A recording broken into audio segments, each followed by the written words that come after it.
السلام علیکم دوستو، آپ سے ایک چھوٹی سی گزارش ہے کہ اگر آپ نے ابھی تک ہمارے چینل کو سبسکرائب نہیں کیا ہے تو پلیز ہمارے چینل کو سبسکرائب کر لیں اور بیل نوٹیفیکیشن کو آن کر لیں تاکہ ہم جب بھی اسلامک ویڈیو اپلوڈ کریں تو وہ آپ تک بآسانی پہنچ جائے۔ جب کفار مکہ نے دیکھا کہ نبی کریم اور مسلمانوں کے مددگار مکہ سے باہر مدینہ میں بھی ہو گئے ہیں اور مدینہ جانے والے مسلمانوں کو انصار نے پناہ دی ہے، تو ان کو یہ خطرہ محسوس ہونے لگا کہ کہیں ایسا نہ ہو کہ محمد صلی اللہ علیہ وسلم بھی مدینہ چلے جائیں اور وہاں سے اپنے حامیوں کی فوج لے کر مکہ پر چڑھائی نہ کر دیں۔ چنانچہ اس خطرہ کا دروازہ بند کرنے کے لیے کفار مکہ نے اپنے دارالندوہ میں ایک بہت بڑی کانفرنس منعقد کی۔ یہ مکہ کا ایسا زبردست نمائندہ اجتماع تھا کہ مکہ کا کوئی دانشور اور با اثر شخص نہ تھا جو اس میں شریک نہ ہوا ہو۔ خصوصیت کے ساتھ ابو سفیان، ابو جہل، عتبہ، جبیر بن مطعم، نضر بن حارث، ابو نستری، جامع بن اشود، حکیم بن حزام، امیہ بن خلف وغیرہ تمام سرداران قریش اس میں شامل تھے۔ شیطان لعین بھی کمبل اوڑھے ایک بزرگ کی صورت میں آ گیا۔ قریش کے سرداروں نے نام و نسب پوچھا تو بولا کہ میں شیخ نجد ہوں، اس لیے کانفرنس میں آ گیا ہوں کہ میں تمہارے معاملے میں اپنی رائے پیش کر دوں۔ اس اجلاس میں مختلف تجاویز پیش کی گئی۔ ابو النستری نے کہا کہ ان کو کسی کوٹری میں بند کر کے ان کے ہاتھ پاؤں باندھ دو اور ایک سوراخ میں ان کو کھانا پانی دے دیا کرو۔ شیخ نجدی نے کہا کہ یہ رائے اچھی نہیں ہے، خدا کی قسم اگر تم لوگوں نے ایسا کیا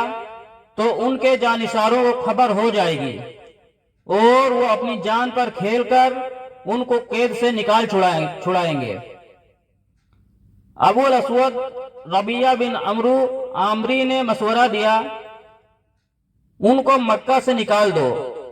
تاکہ وہ کسی اور علاقے میں جا کر رہیں، اس طرح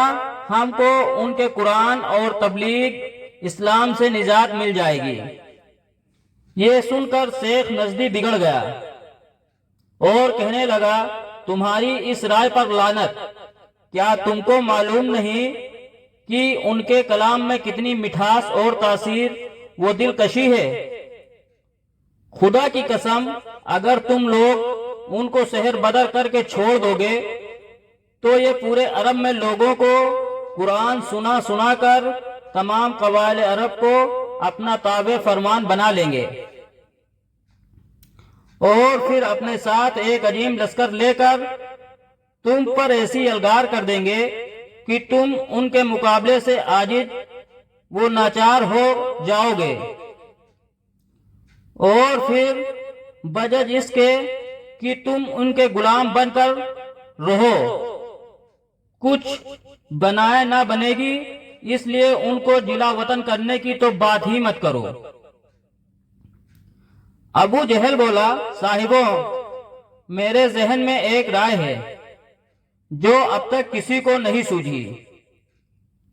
یہ سن کر سب کے کان کھڑے ہو گئے اور سب نے بڑے اشتیاق سے پوچھا کہیے وہ کیا ہے؟ ابو جہل نے کہا کہ میری رائے یہ ہے کہ ہر قبیلہ کا ایک مشہور بہادر تلوار لے کر اٹھ کھڑا ہو اور سب ایک بارگی حملہ کر کے محمد صلی اللہ علیہ وسلم کو نعوذ باللہ قتل کر ڈالیں۔ اس تدبیر سے خون کرنے کا جرم تمام قبائل کے سر پر رہے گا۔ ظاہر ہے کہ خاندان بنو ہاشم اس خون کا بدلہ لینے کے لیے تمام قبائل سے لڑنے کی طاقت نہیں رکھ سکتے، لہذا یقیناً وہ خون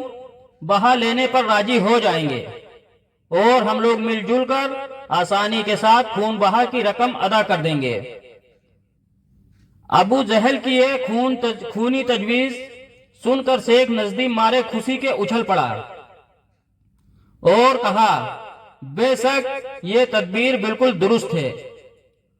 اس کے سوا کوئی اور تجویز قابل قبول نہیں۔ چنانچہ تمام شرکاء کانفرنس نے اتفاق رائے سے اس تجویز کو پاس کر دیا اور مجلس برخاست ہو گئی اور ہر شخص پہ خوفناک عزم لے کر یہ اپنے گھر چلا گیا۔ اللہ تعالیٰ نے قرآن مجید میں اس واقعہ کو کچھ اس انداز میں بیان فرمایا ہے: اے محبوب، یاد کیجئے جس وقت کفار آپ کے بارے میں خفیہ تدبیر کر رہے تھے کہ آپ کو قید کر دیں یا قتل کر دیں یا سحر بدر کر دیں۔ یہ لوگ خفیہ تدبیر کر رہے تھے اور اللہ خفیہ تدبیر کر رہا تھا، اور اللہ کی پوشیدہ تدبیر سب سے بہتر ہے۔ دوستو، آپ کو اگر ہماری ویڈیو اچھی لگتی ہے تو پلیز ہمارے چینل کو سبسکرائب ضرور کر کے بیل نوٹیفیکیشن کو آن کر لیں، تاکہ ہم جب اس ویڈیو کا دوسرا بھاگ اپلوڈ کریں تو وہ آپ تک بآسانی پہنچ جائے، اور ہمیں کمنٹ کر اپنی رائے ضرور بتائیں۔ جزاکم اللہ خیر۔